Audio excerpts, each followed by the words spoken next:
to $8 per gallon at the gas pump as an alternate in the near future.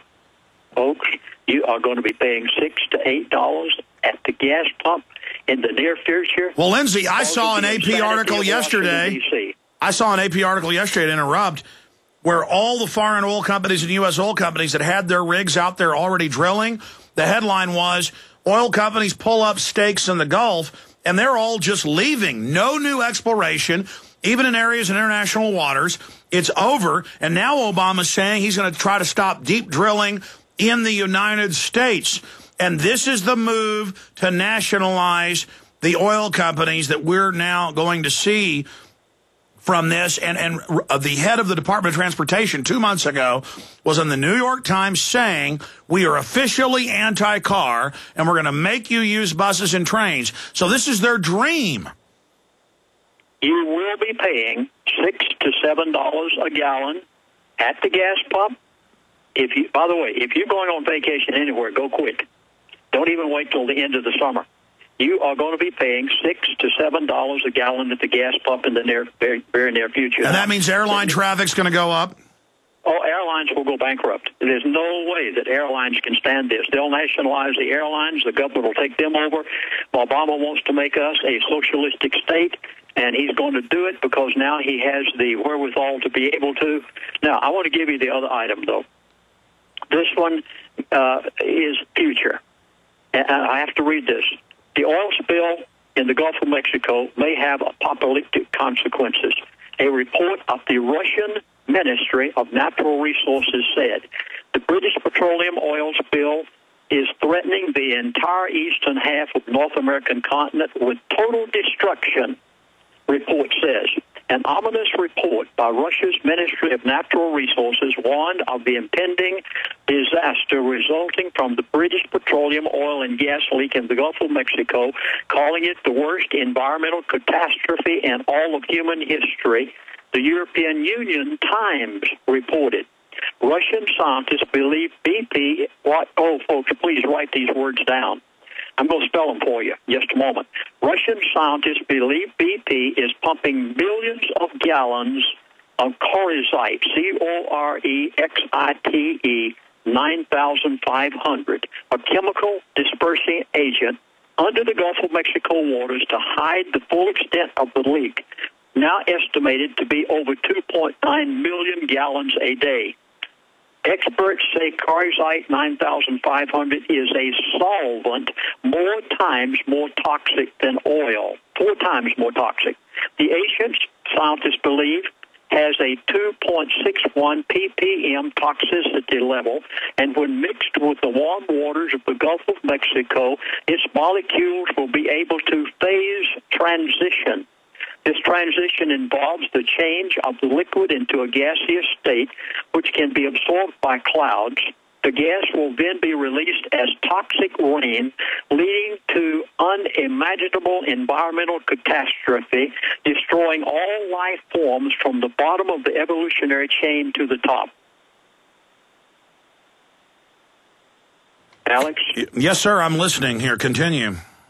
Well, what are we going to see?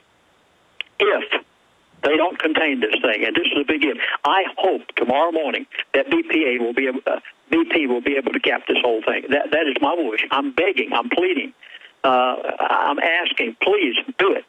If they don't, with the toxic gases that are coming out of this well with the oil, hydrogen sulfide, benzene, methylene chloride, and our stupid congressmen up there, they haven't got the backbone of a jellyfish.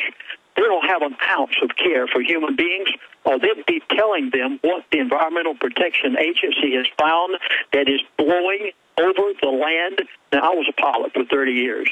I know that prevailing winds are from the northwest to the southeast, and these gases are blowing over the Delta, over Florida, and if they do not cap this well, you are going to see people sick. You might even see an evacuation of certain parts of the Gulf and Florida. It is going to affect the finances, economy of this country in a way that you can't even imagine. Well, I certainly hope that's not the case, but we're going to have to watch and see how that unfolds with Lindsey Williams. Lindsey, I want to take 5 calls or 6 calls right now in quick succession and then let you go, and we'll get updates from you as this unfolds.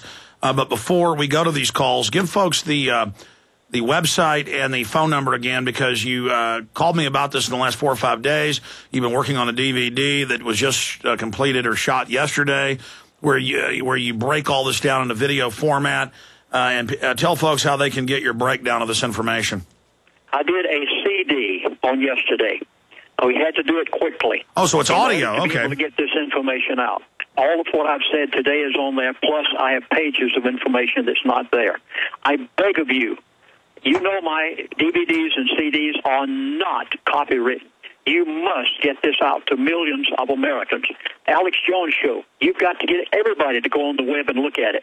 Please call and get my 8 DVD set and the one that we produced on yesterday, which will tell you everything that's going on in the Gulf. The toll-free number is 888-799-6111. Now, some people don't like to talk to an operator.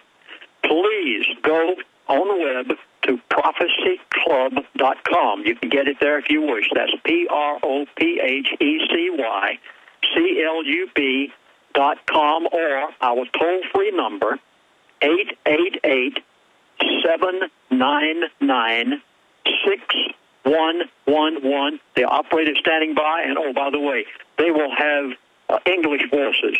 It won't be a foreign operator. You're going to get an American that you talk with. Well, I know this, Lindsey. We're going to be able to sit here and watch this unfold and see what happens, and always interesting information. Let's go ahead and talk to Mike in California. Mike, you're on the air. Thank you, sir. Are you there? Yes. Okay, sorry. Sorry, you disconnected. My only thought I could think of offhand, being a personal engineer, so to speak, is fill all the fissures up with cement and then drop a 1,000,000-pound weight over the son of a gun, see if that'll cork it up. Because if you cork it up and then it would just whiz out of the other cracks a lot harder. But that's a heck of a lot of pressure, sir. Otherwise, the only thing I could recommend is ignite it under the water and let it burn before it gets to the top. Well, that's what a lot of experts said, was it should have been ignited the old-fashioned way, right after it started leaking. That way it would all be contained and just turn into carbon dioxide going into the atmosphere, and a few other byproducts. Certainly not perfect, but better than what we're seeing now. But, yeah, what about the idea of, say, having a 1,000,000-pound weight that they then, a position over it and then drop on top of it? I'm no engineer, but, I mean, that might have an effect. But then, if it doesn't work, you've got oil coming out from beneath the weight, and it's even harder to get under there and take care of it. All those oxygen and the hydrogen will burn underwater as well. If it's got enough oxygen to it, you could just burn it before it gets through the water and use the water as a filter. It would probably need to be filtered as well after it burnt, but at least it wouldn't be escaping into the atmosphere and just have the potential to get all the way around the globe.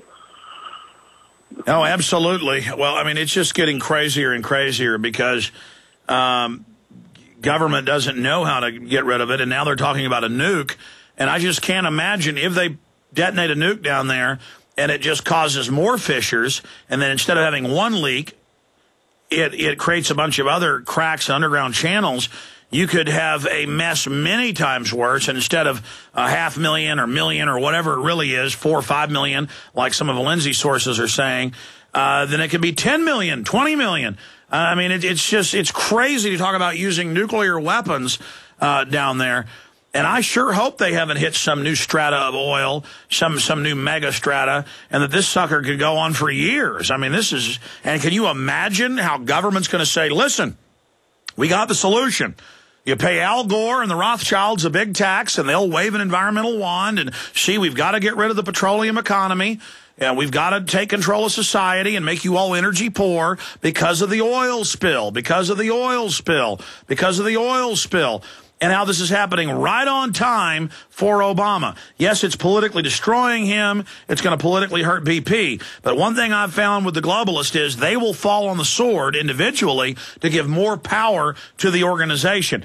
In fact, here's the headline. As spill cost mounts, BP shares tumble anew.